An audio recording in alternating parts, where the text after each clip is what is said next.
Morning, everyone. I hope you are doing fine and enjoying a quality life with your family in this particular situation. So, as you guys are aware that we are unable to hold any classes because of the lockdown. So, the department has decided that we will resume our classes through video lectures. So, the objective of the video lecture is to make you a conceptual clarity on the various topics which we have not covered during the classes. So, although I have shared so many e-content with you through the email, and I will be sharing more e-content through the Google Classroom which you have joined. So, the topic for today's video lecture is the responsibility accounting. As far as the syllabus is concerned, you we have covered till budgeting. We have done everything, and the portion yet to be covered are the responsibility accounting and standard costing and variance analysis. So we will be sharing the video lectures. We will be having a discussion. Any kind of query you have, you can post in the Google Classroom, and on regular basis I'll be sending you a small video lecture so that you can cover up, you can clear your concept on the topic. So the topic for today's video lecture is responsibility accounting. So let me give you a brief about the concept of the responsibility accounting first. As you are aware, we have discussed it so many times in the class that the one of the fundamental objective of management accounting is facilitating managerial control. The managerial control, the manager uses the management accounting in order to take the managerial decision making, and any kind of deviation can be in the planning or any kind of project. It can be solved through the controlling process, which we generally learn in the management accounting. Various devices are used by the management in performing this important function. Responsibility accounting is one of the most recent development in this field. So the responsibility accounting is like not a new concept. It has been emerged over a period of time, and the objective is to like cater or help or support the current management accounting concept. So responsibility accounting is one of the most recent development in this field. It has assumed a great significance and is rightly described as modern approach to managerial control and reporting. While other control techniques available under the conventional accounting, like the cost accounting, we have seen the budgeting, we have seen these are directed towards determining the total and unit product cost for the organization as a whole. Whereas responsibility accounting lays emphasis on performance of the individual, where the responsibilities are fixed for person and division are accountable. Okay, let me repeat again. Responsibility accounting lay emphasis on performance of the individual, where the responsibility are fixed for one person and for one division, and that particular person and one that particular division or department is accountable for the same.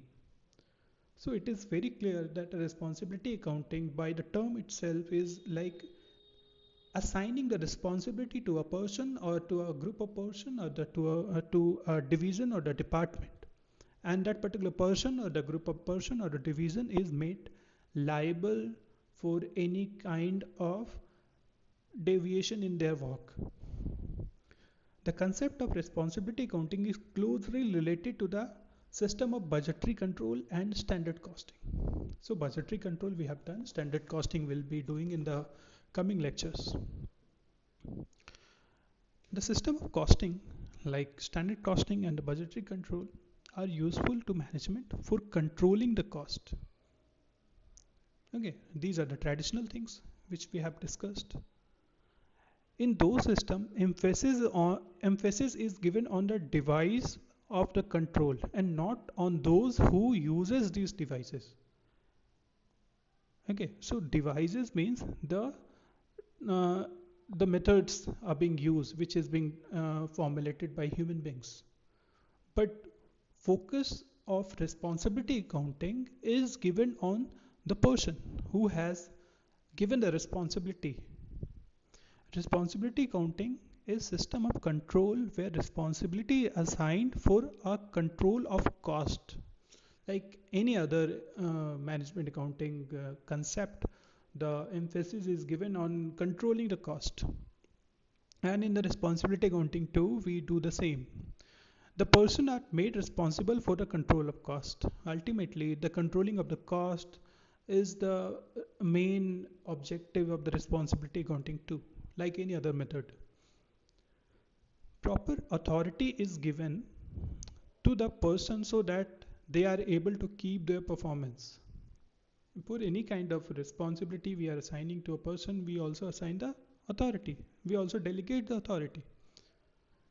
In case the performance is not according to the predetermined standards, then the person who are assigned this duty will be personally responsible for it.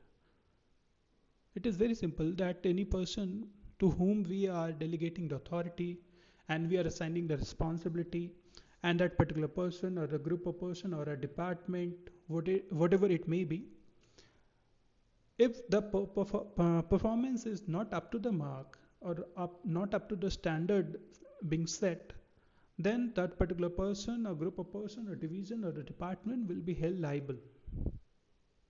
Got it? In responsibility accounting, the emphasis is on men rather than on system. This is very important term. In responsibility accounting, the emphasis is on men rather than on system. So in responsibility accounting, the human activity is given more emphasis rather than the uh, techniques like the cost accounting techniques, like the budgeting, like the standard costing we have seen. The whole process in the conceptual things are given, emphasis is given on the technique part.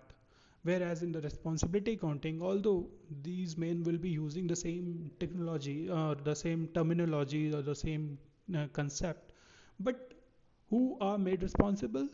The human or the person assigned the task, the task which has been assigned to the person, that particular person will be made responsible. For example, if Mr. A, the manager of a department, prepare the cost budget of his department, then he will be made responsible for keeping the budget under control. A will be supplied with full information of cost incurred by his department. In case the costs are more than the budgeted cost, then Mr. A will be Mr. A will try to find out the reason and take necessary corrective action.